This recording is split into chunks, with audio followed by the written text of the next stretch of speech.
ঘূর্ণিঝড় রিমেলের প্রভাব এখনো কমেনি। দেখুন বঙ্গোপসাগর অত্যন্ত গরম, এখনো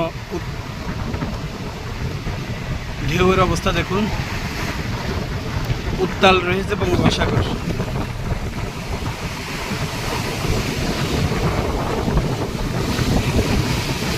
প্রচুর পরিমাণে বাতাস বইছে, কিন্তু ঠান্ডা পড়ছে না। যেমন আমরা স্বাভাবিক সময়ে যেমন বাতাস হলে ঘূর্ণিঝড় কিংবা ঘূর্ণিঝড় না এমনিতে কালবৈশাখী ঝড়ে পুরো পরিবেশ যেরকম ঠান্ডা হয়ে যায়, শীতল হয়ে যায়, এখন কিন্তু সেরকম শীতল হয়নি। সাগরের অবস্থা অত্যন্ত উত্তাল।